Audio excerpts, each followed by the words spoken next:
and 16th places on wonders. I think we should leave early. I think it's quite an interesting box. Carl won't be happy, that's for sure. There's some darker clouds there gathering to the west as well, so we're going to hope you see a glimpse there from the onboard shot. There's some clouds building. We're going to hope it doesn't rain this afternoon. When we came into the weekend, we've been told by the weather forecast, the wonderful English weather forecast, there might be some rain, but here's another battle for position here, and that again is the Sumo Power car down to the inside. That is Warren Hughes making that pass. Yeah, we've got 5.5 minutes still to go. And it's good, the race has been actually very good over the last 10, 15, 20 minutes. You know, there's been a lot of overtaking and these guys are starting to push. Some of them started a little bit low down. I think we've got Darren Turner now up into fifth position, so he's moving up. He is, he's just found his way past Warren Hughes there for 5th place. So it's still Frederick McAvecchi in the Aston Martin number 9.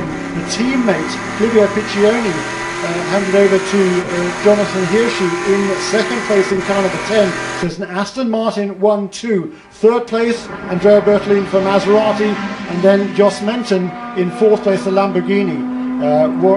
Darren Turner in 5th, Warren Hughes in 6th for Nissan, the Corvette in 7th place. Running well, a good comeback there for Hazemans, the Dutchman. Michael Krum in 8th, and behind Michael Krum in 9th, Peter Cox in the Lamborghini. No, it's been a good race. For the Maserati, the Hinterhoven Maserati with Michael Bartels at the wheel at the moment, it's been a good race for them, because I think they didn't look quite as strong as I expected them to be, but they've done a very good, competent race, and I think they should be in good. It puts them in good stead for tomorrow. Yeah, very, very true. And you know, it's tomorrow that pays the big points. It's 8 points for the victory today, 6 points for 2nd and 4 for 3rd, which is certainly very important indeed. But for tomorrow, it's 25 points up for grabs for the race winner. Yeah, and I think they put them themselves in a good position in 3rd place, and I think they should be able to hold on to that. I'm sure they'll be trying to push to see if they can get a little bit further up. But for tomorrow, I think it's going to be an interesting one, because we've got a nice mixture of cars up there and drivers of various experiences. There's the gap between the 2nd and 3rd place cars. Jonathan Hirschi in 2nd place. Michael Bartels on board with him in 3rd in the Maserati. Just about 3.5 seconds between them. Last time around, Bertolini was about 0.3 of a second quicker, and with time ticking away, just 3.5 minutes to go, 0.3 of a second a lap isn't enough to wrest away that 2nd place. No, it's not, but as we can see, the Aston Martin's coming up towards the GT40, which has got a lap, and that could cause an issue if he meets him in the wrong place. Then Michael can close that gap, and then we've got a good race on for the end of the race. Yeah, we've got another battle going on also for 4th and 5th, because Darren Turner is closed off onto the tail of Jos Menton. But here is the 2nd place car, as you said, coming up to lap that mark the BDS car. It is already a lap down. Here comes Darren Turner to the inside. Perfect move once again from the Englishman.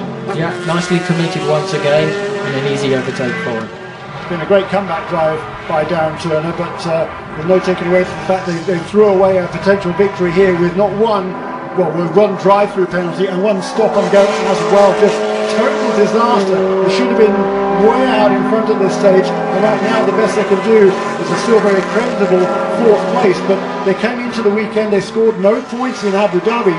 The big key for the weekend for that young driver AMR team was to score championship points, and they've thrown away a possible 8 this afternoon. Yeah, definitely so. I've got Warren Hughes here behind the Lamborghini. He's got a little bit closer, committed, and there you go, he's through. So finally he's got past that Lamborghini. So again, that's going to be a good position for them for tomorrow. And I think it's just a typical mental situation of moving up the ladder and getting yourself in a good mental position for tomorrow. Yeah, so Jos Menton's lost a couple of positions on this lap, and they're looming large behind him as well is that the bright yellow Corvette of the very experienced Mike Hazemans, and he's been around this sport a long time. Here's another replay of that pass by Warren Hughes.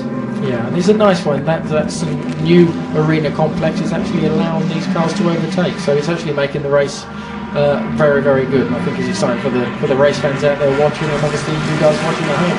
Yeah, no question about it. There's replay of that pass being completed. There is our race leader. We haven't seen it for a while. That's because he's been well out on his own. Frederick McAvecchi. He's ridden quite beautifully since he took over the wheel of the car. He's 29 years old. He's from Paris in France. He's a former French Carrera Cup contender for many years in actual fact. Won a lot of races in Porsches, and now up into GT1. This is of course his first season in the GT1 World Championship, first full season with the Hector's Aston Martin team, and he's really doing a beautiful job. Yeah, definitely very consistent, which is a good thing. Holds it in good stead for him for tomorrow's race as well, because that consistency is very good, because it's very good for the tyres, because you are basically looking after them in the same manner every single lap. So I think that's why that consistency has been there, because he's been very sort of smooth with the car. He has, and you can see there the gap between the two Hexus AMR teams. This team based down at Lednot in the south coast of France, and there's a contact there. It's Enrique Bernaldi driving car number 2. He's trying to fight his way back up the order after a pretty mediocre opening stint by Miguel Ramos. He's able to do that, get himself inside the top 10, but contact there with Peter Cox. Yeah, well, it was sort of a little bit unnecessary, a little bit sort of over-aggressive, I would say, and maybe he's got away with it. I can see there's a bit of damage on the back of that Maserati, a bit hanging off. I think we're coming up, is this the last lap I think we're on? So we're coming up to the end of the race. Yeah, very optimistic. Oh yeah, very optimistic. Came from a long way behind, didn't he? Yeah, very long, too far behind. You see that bit flapping at the back of the car. Yeah, that was, I think, a little bit unnecessary. The time certainly is ticking away here. We're going to be waiting to see the leaders come through on the final lap for Frédéric Macovecchi, and you can see the gap now between the two Hexus Aston Martins has come down appreciably. Macovecchi just taking it easy on this final lap. All he has to do now, Johnny Herbert, is make sure he doesn't make a mistake.